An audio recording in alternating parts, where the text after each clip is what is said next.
Rồi, bình đâu rồi? Rồi, bình ai ăn trộm rồi. Tháo hết đồ rồi.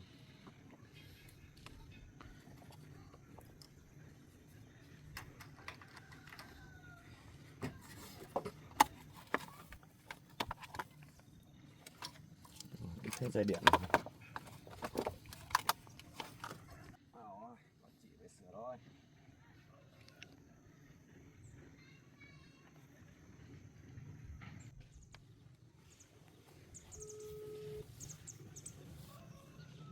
Alo. Alo chị Vân à? Chị đấy. Chị ở nhà không ạ? Có, chị ở nhà, có việc gì không anh? Chị có rảnh không chị về hộ em sửa con xe với? Em đang ở chỗ nào nhỉ? Em đang ở chỗ gần nhà em thôi chị ạ. Thế đợi chị tầm 10 phút nha, chị vào rồi nhé. Dạ vâng, vâng. Rồi, ok em. Vâng, em chào chị.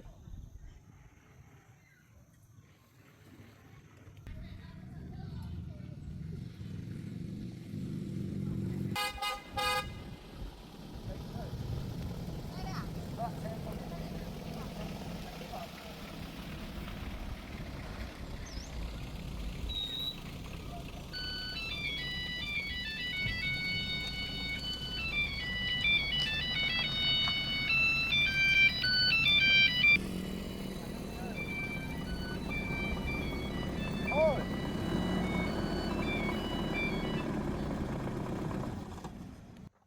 Đây đây em. Vâng. Xem điểm. Biết rồi, em để đây tháo hết bình rồi chị ạ. Biết ai tháo hết bình rồi. Dây điện được hết rồi. Chị xem sửa hộ em. Tí nữa phải lấy bình về lắp vào xem. Dạ vâng. Được rồi, tí nữa chị tháo ra xem nha. Kiểm tra xem nếu mà ấy hỏng hóc gì nhiều chị khác bảo nhé. Dạ vâng. Chị xem kiểm tra hộ em, chìa khóa em để trong. Rồi, ok. Chìa khóa ở trong kia rồi. Dạ vâng. Rồi em cứ đi về đi. Vâng, Lúc nào em xong về chị khác bảo nhé. dạ vâng. Có gì chị khác bảo.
ở nhà không? Có. Em ra kiểm tra xe đi, xe chị sửa xong rồi. Vâng vâng. Thế em ra luôn đi nhé. Ok nhé.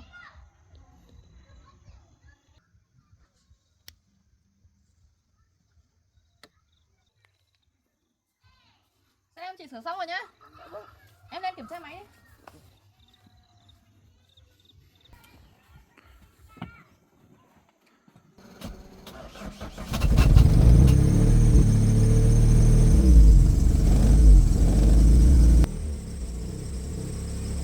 Rồi, ngon lành rồi.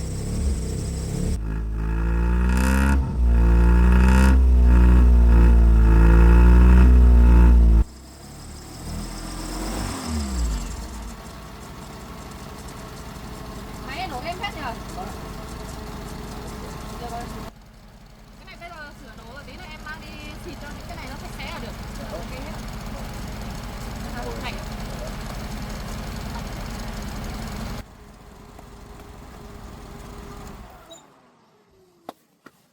Con này chạy khỏe đấy nhỉ? Vâng chị. Máy nổ êm. Của chị xuống nhá. Dạ Xong rồi vâng lúc chị. này em đi là em lắp của em vào nhá. Tháo cả cái bình nữa.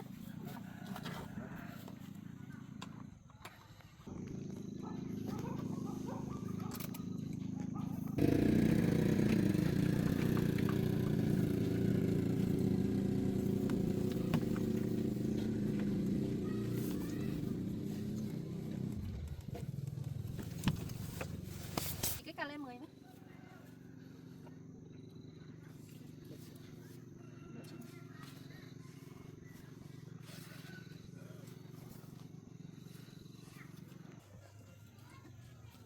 Cái mai em lắp bình của em vào nhá. Dạ vâng.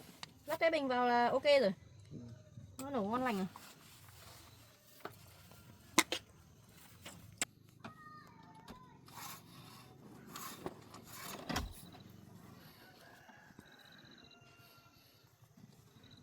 Em bao tiền chị này? Em hết 200 thôi.